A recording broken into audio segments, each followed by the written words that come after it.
কত দিয়েছিস? কি দিয়েছো জীবনে? কি দিয়েছো জীবনে?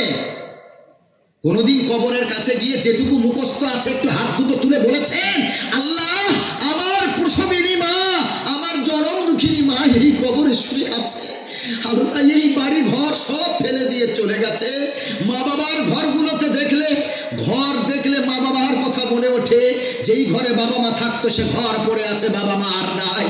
আল্লাহ এই কবরে আমার বাপ মাটা শুয়ে আছে, তুমি ক্ষমা করে দাও। তুমি সন্তান সূরা ফাতিহা, আলহামদু সূরা, কুল হুয়াল্লাহু আহাদ সূরা ইখলাস পড়ে আব্বা মায়ের জন্য একটু দোয়া করতে পারলে না? দোয়া করার জন্য আবার হুজুর লাগে, দোয়া করার জন্য আবার হুজুর ভাড়া করে আনতে হয়। বাপ মরেছে আমার, মা মরেছে আমার, আমি বেশি কাঁদবো না ভাড়া করা হুজুর বেশি কাঁদবে? জোরে বলেন। আমাদের তো যত টাকা দেবেন কাঁদবো তত বেশি। আপনি আমাদের কান্না দেখলে বুঝবেন যে বাপটা আপনার নয়, আমার। অথচ আমাদের দোয়ার থেকে আপনি সন্তান হিসেবে আপনার দোয়াটা আল্লাহ আগে গ্রান্টেড করবেন। জোরে বলেন সুবহানাল্লাহ। আপনার দোয়া পিতামাতার সন্তান, আপনি হুজুরের পিতামাতা ওটা না। আপনি যদি বাপমার জন্য হাত তোলেন, হাত তোলার সাথে সাথে আল্লাহ আপনার দোয়া কবুল করে বাপমাকে ক্ষমা করে নাজাতের ব্যবস্থা করবে। আপনি পারলেন না, বাপমা মরে গেছে 2-1 মাস একটু মনে পড়লো, তারপর সব ভুলে গেলেন। বছরে একটা দিন মনে পড়ে না আব্বা মায়ের জন্য। এই জন্যই তো বাপমার কবরটা নিজ ভিটে বাড়ি দিতে হয়, যাতে করে আসতে যেতে রাস্তাতে বাপমার কবরের দিকে একটু নজর পড়ে, একটু মনে পড়ে অন্তত যেখানে আমার বাপটা শুয়ে আছে, মাটা শুয়ে আছে। এখন নিজের জায়গায় বাপমাকে কি কবর দেবেন? দিলে বউটা তালাক দিয়ে চলে যাবে। বাপমাকে যদি নিজ ভিটে বাড়ি ঘরের দরজার সামনে কোনো জায়গায় কবরস্থ করে, বউ বলবে তোর সংসার করার দরকার নেই, শুধু ভয় পাচ্ছি। কিচ্ছু আওয়াজ হবে না, যদি একটু টিকটিকি আওয়াজ করে তাও বলবে তোর বাপ কবর থেকে আওয়াজ করছে। ভয়, কি আশ্চর্য কথা। দুনিয়াতে যতক্ষণ মানুষ বেঁচে আছে ততক্ষণ মানুষ বাহবা পায়, ততক্ষণ মানুষ কত কিছু মানুষের কাছে সম্মান আশা করে। দুনিয়া থেকে চলে গেলে সব শেষ। আল মালু ওয়াল বানুনা জিনাতুল হায়াতিদ দুনিয়া। আল্লাহ রাব্বুল আলামিন বলেন, তোমার পৃথিবীর ধন সম্পদ আর তোমার ছেলে মেয়ে, তোমার সন্তান, সব পৃথিবীর চাকচিক্য, সব পৃথিবীর আনন্দ, সব পৃথিবীর জিনা, সব পৃথিবীর সৌন্দর্য ছাড়া আর তোমার কিছু না। ওয়ালা তাজিরু ওয়াজিরাতুন বিজরা উখরা। কিয়ামতের দিন, মুসিবতের দিন, তোমার ছেলে তোমার বিবি তোমার পক্ষে হবে না, মেয়ে তোমার পক্ষে হবে না, বিবি তোমার পক্ষে হবে না, স্বামী তোমার পক্ষে হবে না, বাপ তোমার পক্ষে হবে না, মা তোমার পক্ষে হবে না। আল্লাহ তাআলা বলেন কিয়ামতের দিন তোমার পাপের বোঝা অন্য কেউ ঘাড়ে নিতে চাইবে না। ওয়ালা তাজিরু ওয়াজিরাতুন বিজরা উখরা। যে যার পাপের বোঝা তার নিজেকে বহন করতে হবে, আমার পাপের বোঝা আমার পরিবার নিতে আসবে না। যেই সন্তানের জন্য এত মায়া, যাদের ভবিষ্যৎ চিন্তা করতে গিয়ে নামাজ রোজা সব ছেড়ে দিয়েছেন, না সময়টুকু আপনি পাননি, আল্লাহ তাআলা বলছেন ওই সন্তান কিয়ামতের দিন তোমাকে বাপ বলে পরিচয় দেবে না। দুনিয়াতেই দেয় না তো কিয়ামত। সন্তানকে ডাক্তার, মাস্টার, ইঞ্জিনিয়ার, সাংবাদিক, সাহিত্যিক, উকিল, ব্যারিস্টার, জাজ সব কিছু বানাচ্ছে। বিয়ে দেওয়ার পর অনেক, সবার কথা বলছি না, অনেক সন্তান পিতামাতার অনুগত হয়, আলহামদুলিল্লাহ। যাদের শুরু থেকে যারা পারিবারিক শিক্ষা পেয়েছে, উত্তম শিক্ষা আদর্শ যারা পরিবার থেকে পেয়েছে, প্রথম তার বাড়িটা হলো তার বিদ্যালয়, ওই জায়গা থেকে বাপ মার কাছে যে আদর্শ পেয়েছে প্রথম ফ্যামিলি থেকে, সেই সন্তানগুলো বেশি ভালো হয়। আমি আবারও বলছি, বাপ মা যদি ভালো না হয় তার সন্তান ভালো আশা করবেন না। ভালো সন্তান পেতে গেলে ভালো বাবা মা হতে হবে আপনাকে। ছোটবেলায় দেখবেন 1.5 বছর 2 বছর বাচ্চাটা, তার মা যখন নামাজে দাঁড়ায়, বাপ যখন নামাজে দাঁড়ায়, ও সবে গুটি গুটি পায়ে হাঁটা শিখছে। ওর বাপ মা নামাজে দাঁড়িয়েছে, ও পাশে গিয়ে বাপ মার মতো এরকম নিয়ে বাঁধে না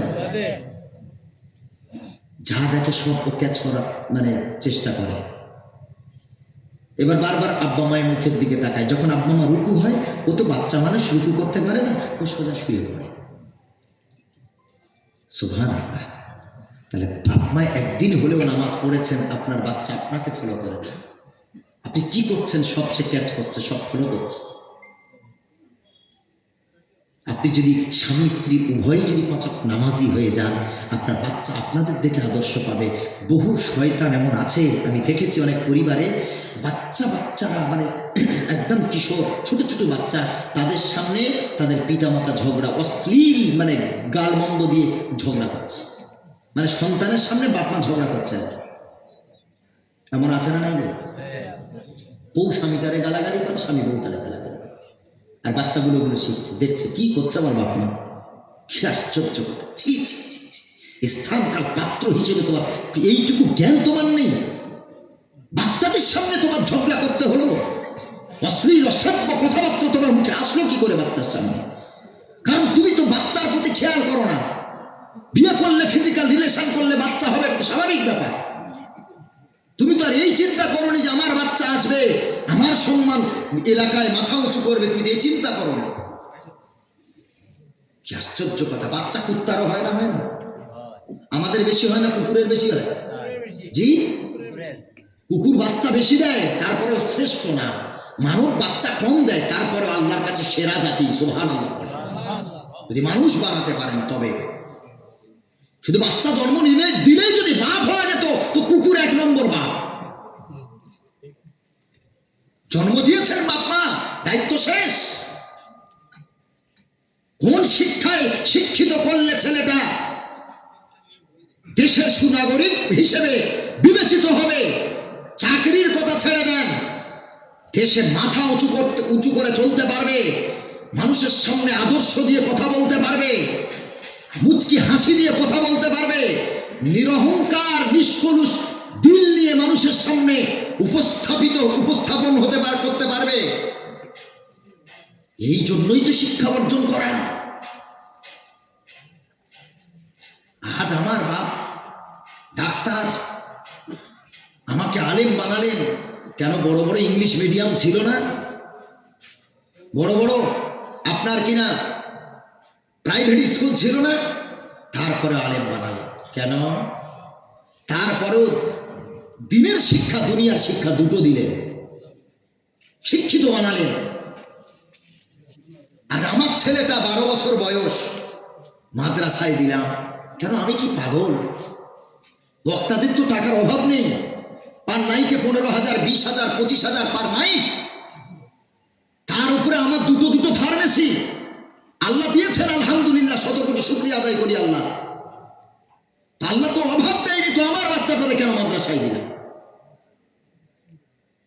চিন্তা একটাই, আজ আমার কোলের উপরে যদি আমার বাপ মাটা মরে যায়, বলেন তো বাবাজি, আমার বাপ মার জানাজাটা কি আমি পড়াবো না আমার মসজিদের ইমাম হুজুর পড়াবে?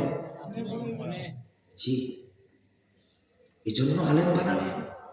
দুনিয়ার এটা উপকার, আখিরাতের তো উপকার আছে। দিনের শিক্ষার সাথে জেনারেল শিক্ষার অ্যাটাচমেন্ট খুব জরুরি, মনে রাখতে হবে। বাপমার একটা আশা, আপনার ছেলে ডাক্তার হয়েছে আলহামদুলিল্লাহ, ইঞ্জিনিয়ার হয়েছে আলহামদুলিল্লাহ, কিন্তু যদি 5 ওয়াক্ত নামাজ পড়ে, দিনের সাথে থাকে, আল্লাহর কোটি কোটি শুকরিয়া। কিন্তু বহু মুসলমানের সন্তান ডাক্তার, মাস্টার, ইঞ্জিনিয়ার আছে, আপনি ওকে ডেকে জিজ্ঞেস করুন 4টে সূরা বলো তো বাবা, পারবে না। ওকে ডেকে জিজ্ঞেস করুন, আপনি বাপ যদি মারা যান, মনে করেন আপনার ছেলে লন্ডনে আছে, আপনার ছেলে আমেরিকায় আছে, ডাক্তার, ওখানে ডাক্তারি করেন, ওখানে চাকরি করেন, বাপটা মারা গেছে, ছেলেটা খবর পেয়েছে, দ্রুত প্লেনে টিকিট করে চলে এলো বাপের ঘরে। ওই ছেলেটা বাপের জন্য কান্না করে, পিছনে জানাজার নামাজ পড়ছে, বাপের জানাজার নামাজ পড়ছে ইমামের পিছনে। কিন্তু ওই ছেলেটা ডাক্তার, মাস্টার, দিনের শিক্ষা থেকে বহু দূরে। ওই ছেলেটাকে যদি আপনি জিজ্ঞেস করেন জানাজাতে কি কি পড়া হয় বাবা বলো তো, ও বলতে পারবে? জোরে বলেন। ও ছেলেটাকে তুমি যে ডাক্তার বানালে, মাস্টার বানালে, দিনের শিক্ষা দিলে না, ও ওই ছেলেটা আমেরিকা, লন্ডন আর আরব আর দুনিয়ার যে প্রান্ত থেকে এসে তোমার জানাজার শরীক হোক, ওই ছেলের জানাজা বাবার জন্য কোনো দাম আছে? জোরে আওয়াজ দিয়ে বলেন, দাম আছে? দাম নাই। মাদ্রাসায় পড়ে হাফেজে কোরআন, মা চলে গেছে দুনিয়া থেকে বিদায় নিয়ে, কাকা ফোন দিয়েছে, চাচা ফোন দিয়েছে মাদ্রাসায়, হুজুর আব্দুল্লাহকে একটু ছুটি দেন, আব্দুল্লাহর বাড়িতে বড় বিপদ, বড় মুসিবত।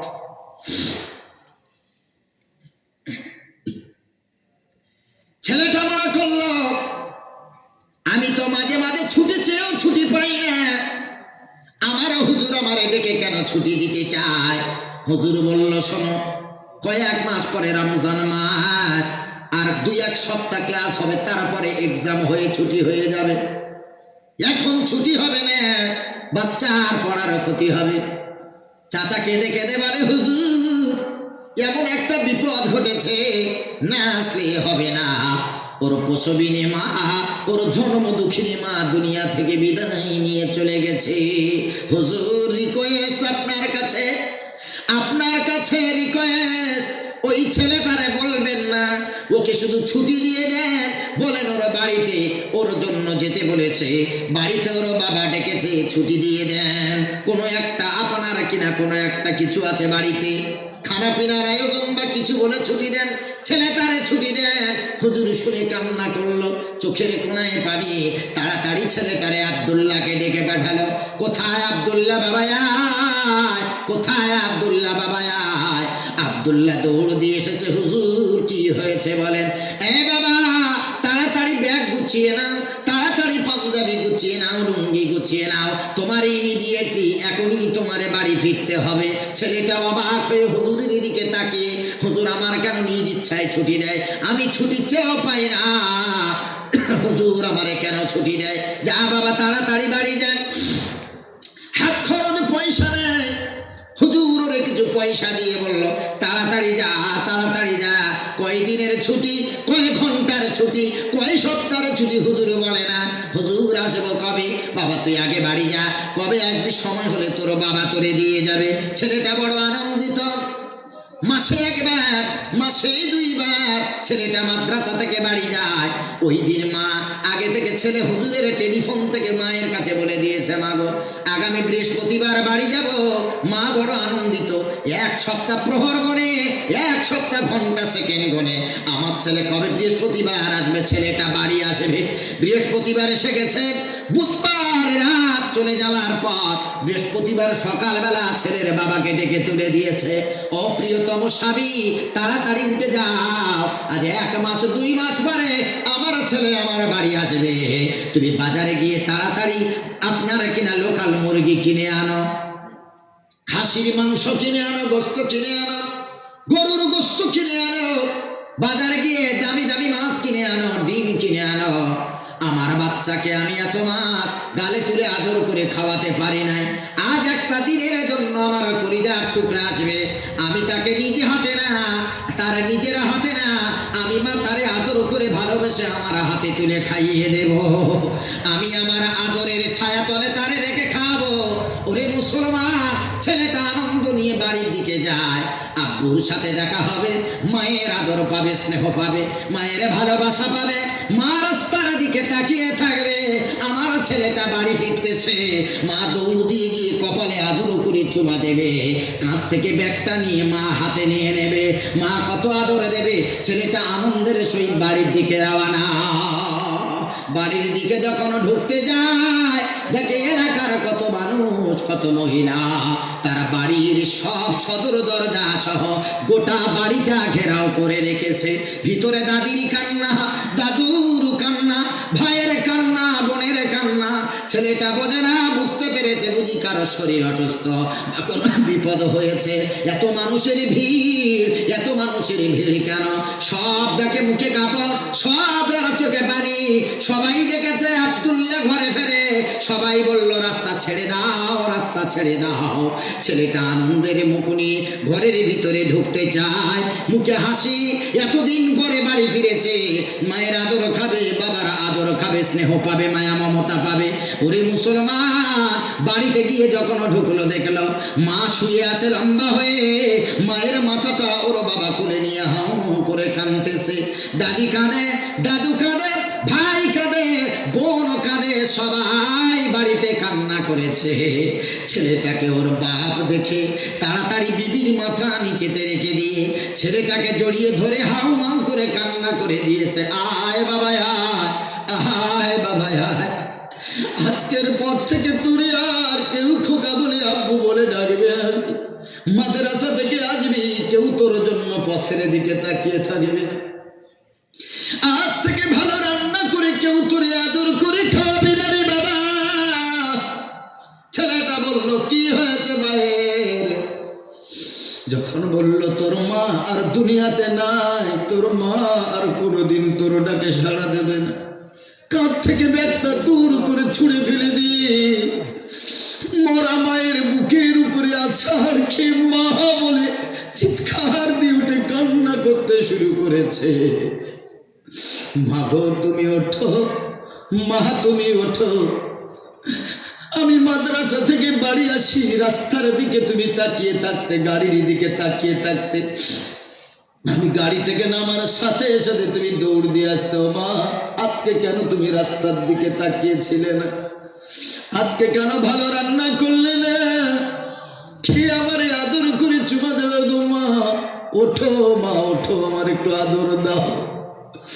আজ 2 মাস পরে তোমার সন্তান তোমার কোলে ফিরে এসেছে, মা একটু ওঠো মা।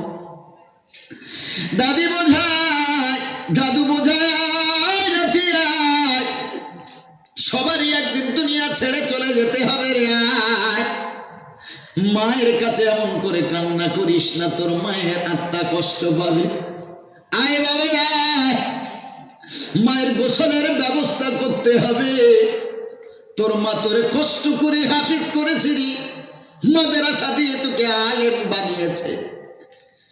তোর মা মারা গেছে, গোসল হবে, জানাজা হবে, আয় বাইরে চলে আয়। গোসল কমপ্লিট হয়ে গেল, কাফন কমপ্লিট হয়ে গেল, মাইয়েতে জানাজার মাঠে হাজির হয়ে গেল। ইমাম খুতবা দিলেন, ইমাম বক্তব্য দিয়ে বললেন আজ আমি জানাজা পড়াবো না, আজ এই মাইয়েতের কলিজা টুকরা সন্তান হাফেজে কোরআন আলেমে দ্বীন জানাজার ইমামতি করবে। ছেলেটারে জানাজার ইমামের জায়গায় রাখা হলো। ছেলেটা জীবনে জানাজা পড়ায়নি, সব নিয়ম কানুন জানে, কিন্তু কোনোদিন জানাজারে ইমামতি করেনি। হুজুর কি ইমামতির জায়গা দিয়ে দিয়েছে আর বলেছে বাবারে আয়, আজ আমি তোর মসজিদের ইমাম। আমি কত জীবনে কত হাজারো হাজারো আমি জানাজার ইমামতি করলাম, আজ আমি তোর মায়ের জানাজা পড়াবো না, আজ আমি তোর বাবার জানাজা পড়াবো না। আয় বাবা আয়, আজ তোর মায়ের তোর বাবার জানাজাটা তুই নিজেই পড়াবি। ছেলে দাঁড়িয়ে গেছে, মা বাবার মৃত্যুলার সামনে নিয়ে দাঁড়িয়ে গেছে। হাজারো হাজারো মানুষ সব জানাজাতে ছেলের পিছনে ইক্তেদা করেছে, সব নিয়ত করে 4 তাকবীরের সঙ্গে ফরজে কিফায়া জানাজার নামাজ এই মাইয়েতের উদ্দেশ্যে কাবা শরীফের দিকে মুখ করে নিয়ত করছে। ইমামের পিছনে আল্লাহু আকবার। কলিজার টুকরা সন্তান আকাশের দিকে তাকিয়ে 2 নয়ন ভরে কাঁদে, বধর নয়নে কাঁদে, ভালোভাবে কথাও বলতে পারে না। আল্লাহর দিকে তাকিয়ে বলে আল্লাহ, জীবনে আমি কোনো জানাজার ইমামতি করিনি গো, আজ আমি যার ইমামতি করতে যাচ্ছি তিনি আর কেউ না, আমার জন্ম দুঃখিনী মা, আমার প্রসবিনী মা, আমার বাবার জানাজা। ও আল্লাহ, আমি জানাজা পড়াচ্ছি, তুমি আল্লাহ কবুল করে নাও। ছেলেটা কাঁদতে কাঁদতে জানাজা কমপ্লিট করলো, খাটিয়া ধরে কবরে নিয়ে কবরের কাছে নিয়ে গেল। কে কবরে নামবে সব বলল, তার কলিজার টুকরা পেটে ধরা সন্তান, হাফেজে কোরআন সন্তান, আলেম সন্তানটা কবরে নামবে। ছেলেটা কবরে নেমেছে, দুটো হাত উপরের দিকে তুলে বলে, দাও দাও আমার মায়ের লাশ, আমার বাবার লাশটা আমার হাতে দাও, আমার কোলে দাও। আমার এই পিতা মাতা আমারে কত বছর কোলে পিঠে করে মানুষ করেছে, কত আরাম দিয়েছে, কোলে পিঠে করে কত শান্তি দিয়েছে গো। আমার বাবা মাকে তো জীবনে আমি সন্তান হয়ে কোলে নেওয়ার সুযোগ হয় না। আজ আমার জনম দুঃখিনী মাকে আমার কোলে দিয়ে দাও, আমার বাবাকে আমার কোলে দিয়ে দাও। আমার বাবা মাকে আমি আদর করে কোলে নিয়ে আল্লাহর এই কবরে শুইয়ে দেব। আজকে আমার বাবা মাকে কোলে নেওয়ার সৌভাগ্য পেয়েছি। হাফেজে কোরআন আলেমে দ্বীন সন্তান, মরা মা মৃত্যু বাবার লাশটা কোলে নিয়ে কবরে শুইয়ে দিয়ে কপালে চুবা দিয়ে বলে, আল্লাহ আমার বাবা মাকে তুমি ক্ষমা করে দাও। ও মুসলমান বাবাজি, দুনিয়ার শিক্ষা দুনিয়াতেই শেষ।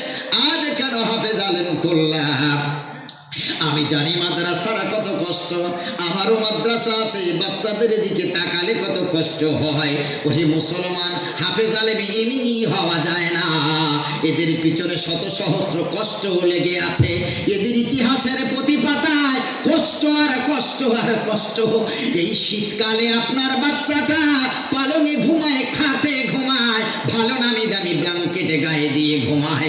মাদ্রাসার দিকে তাকায়, মাদ্রাসার গরিব বাচ্চা যারা পৃথিবীর শ্রেষ্ঠ শিক্ষা অর্জন করছে, ওই বাচ্চাদের একটা খাট নাই, একটা পালং নাই, একটা তক্তপোষ নাই।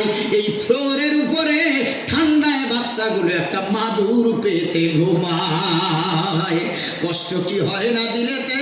অনেক বাচ্চা মাদ্রাসায় এমন কচি কচি বাচ্চা আমি দেখেছি, তারা বিছানায় পেশাব করে দেয়।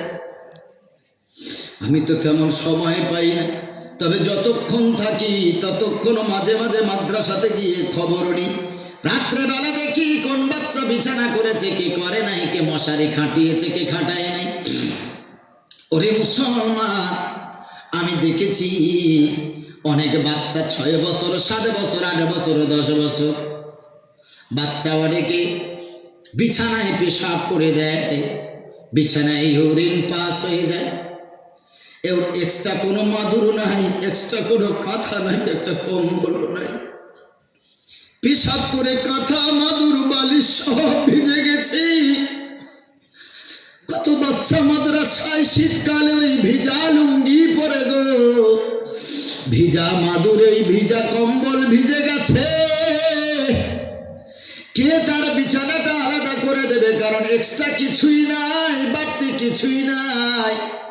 ওই ভিজা লুঙ্গি পরে থরথর করে শীতের রাতে কাঁপে, সারা রাত বাচ্চাটা কাঁপতে থাকে কষ্ট ঠান্ডায়, আর মা মা মা মা বলে আর্তনাদ করতে থাকে। আমাদের বাচ্চারা যদি বাড়িতে পেশাব করে দেয়, ওর মার সাথে সাথে ওর কাপড় পাল্টে দেয়। যেখানে পেশাব করে জায়গাতে আলাদা কাঁথা দেয়, জায়গা চেঞ্জ করে দেয়। বাচ্চার যাতে মশা না কামড়ায় মশারির ব্যবস্থা করে দেয়, অল আউটের ব্যবস্থা করে গো। মশা মারা ধূপ জ্বালায়। কত বাচ্চারা মশারি খাটায় না, রাত্রেবেলা হাজারো হাজারো মশা কামড়ায়, কেউ তাদের একটা মশারিও খাটিয়ে দেয় না। কত বাচ্চা বিছানা করে না, কিনারায় ঘুমিয়ে পড়ে, কেউ তার একটু খবরও নেয় না। কত ইতিম বাচ্চা আছে, বাবা নাই, মা নাই, দেখার মতো কেউ নাই। মাদ্রাসাতে কত কষ্ট করে লেখাপড়া করে। আমি দেখেছি প্রায় গ্রামের মানুষ তাদের চাষের চাল, চাষের শশা, চাষের ফসল, সবজিগুলো মাদ্রাসায় দেয়। বড় আফসোস লাগে, বড় কষ্ট হয়। যেই চালটা সব থেকে দামি, ওই চালটা বাজারে বিক্রি করে দেয়। আর যেই চালটা কম দাম, যার মান তেমন নাই, ওই চালটা দেয় মাদ্রাসায়। সবজিগুলো ফার্স্ট কোয়ালিটি হাই কোয়ালিটি সবজিগুলো, ভালো মানের সবজিগুলো বাজারে চড়া দামে বিক্রি করে। আর যেই সবজিগুলো তেমন বিক্রি হয় না, বুড়ো হয়ে গেছে, পেকে গেছে, গরুতেও খায় না, কেউ খায় না, ওই সবজিগুলো মাদ্রাসায় গিয়ে দিয়ে আসে। ওরে মুসলমানে বাবাজি, আল্লাহর কসম, তোমার এই দান আল্লাহর কাছে কোনো মূল্যায়ন হবে না। ফার্স্ট কোয়ালিটিটা কোরআনওয়ালাদের দিতে পারলেন না, বেশি না হলেও তো কম দিতে পারতেন। বাজারে যেটা ভালো দাম নাই ওইটা দিলেন মাদ্রাসায়। ছেলেকে বিয়ে দিয়েছেন, মেয়েকে বিয়ে দিয়েছেন, মাদ্রাসার ছেলেগুলোকে দাওয়াত দিলেন না। বেনামাজিকে দাওয়াত দিয়ে খাইয়েছেন, শুধু খোরকে দাওয়াত দিয়ে খাইয়েছেন। বিয়েতে সবাই খেয়ে দিয়ে চলে গেছে, এবার যেই ভাতগুলো বেঁচেছে এগুলো কি সব ফেলে দেবে? পাশে মাদ্রাসা আছে, এগুলো শেষ হয়েছে, বেঁচেছে, চল মাদ্রাসার বাচ্চারা খাবে। ওরে বাবাজি, কোরআনওয়ালা কুত্তার বাচ্চা না, বড় কষ্ট নিয়ে বলছি রে, এরা কোরআন শিক্ষা করে। মানুষ যেটা খেতে পারে না ওই উচ্ছিষ্ট জিনিসটা তো কুকুরকে দেয়, ওই উচ্ছিষ্ট জিনিসগুলো তো কুকুরকে খেতে দেয়। মাদ্রাসার বাচ্চারা কি এত অপমানিত? এদের সম্মান কি এত কম? যাদের পায়ের তলে আল্লাহর নূরের ফেরেশতা ডালাতে চায়, যাদের ব্যাপারে আল্লাহর নবী বলেছেন, শোনো আলেমদের কথা শোনো, আলেমদের সাথে মুসাফাতাহুম, তাদের সাথে মুসাফা করো, করমর্দন করো, তাদের সাথে হ্যান্ডশেক করো, আলেমদেরকে কলিজা দিয়ে ভালোবাসো। আখেরি পয়গম্বর যাদের ভালোবাসতে বলেছে, ভালোবাসার নমুনা সব থেকে কম দামের জিনিসটা তাদেরকে মানুষ দিয়ে আসে।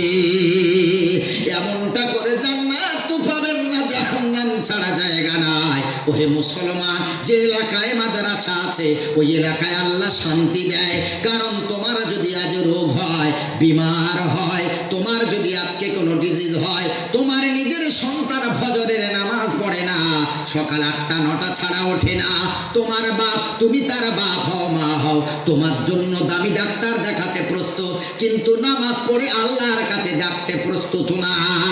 মাদ্রাসাতে গিয়ে খবর নাও, শীতকাল হোক, গরমকাল হোক, বর্ষাকাল হোক, ওরা ফজরের ওয়াক্তে উঠে যায়, উঠে ফজরের নামাজ পড়ে, কোরআন তেলাওয়াত করে, নামাজ পড়ে সূরা ইয়াসিন তেলাওয়াত করে, সূরা ইয়াসিন পড়ে হুজুরেরা তাদেরকে নিয়ে দোয়া চায়। এলাকাবাসী তথা সারা দুনিয়াবাসীর জন্য দোয়া চায়, খাস করে এলাকাবাসীর জন্য দোয়া চায়, আল্লাহ এলাকাতে যারা অসুস্থ আছে সুস্থতা দান করো, আয় আল্লাহ যারা কৃষি কাজ করে তাদের ক্ষেতের ফসল ভালো দাও। আপনার অন্য সন্তানগুলো আপনার জন্য দোয়া করেছে, আপনার রোগের শেফার জন্য দোয়া করেছে। বড় কপাল খারাপ, নিজ সন্তান ফজরের নামাজ পড়ে তাহাজ্জুদ পড়ে দোয়া করতে পারল না। এজন্য বলি, ছেলে যদি থাকে, নাতি নাতনি যদি থাকে, মাদ্রাসাতে দাও, দ্বীনের শিক্ষা দাও। কারণ আল্লাহ রাসূল বলেছেন, আশারাম মিন আহলি বাইতিহি, কোরআনের একজন হাফেজ আলেম কিয়ামতের দিন তার পরিবারের 10 জনকে আল্লাহর জান্নাতের যাওয়ার সুপারিশ করবে। ওয়াজাবাত লাহুন নার, এমন 10 জন যাদের উপরে জাহান্নাম অবধারিত, যাদের উপরে জাহান্নাম বাধ্যতামূলক, যাদের উপরে জাহান্নাম ওয়াজিব হয়ে গেছে। রাসূল বলেছে, কোরআনের হাফেজ এই রকম 10 জন জাহান্নামীকে আল্লাহর কাছে সুপারিশ করে তাদের হাত ধরে আল্লাহর জান্নাতে নিয়ে যাবে। অনেকের সন্তান মাদ্রাসায় নাই, আমি মুসাফির অবস্থায় আছি গো, একজনের কাছে বলবো একটা এতিমের দায়িত্ব নেবেন, একজন হাফেজের দায়িত্ব নেবেন 10 মাস। কারণ 2 মাস রমজানের ঈদ, রমজান বাকরা ঈদ ছুটি নিয়ে 2 মাস, 10টা মাস মাদ্রাসায় ক্লাস। একজন কি 10 মাসের জন্য দায়িত্ব নেবেন, একজন কোরআনের হাফেজ বানাবার 1 বছরের অভিভাবক হবেন।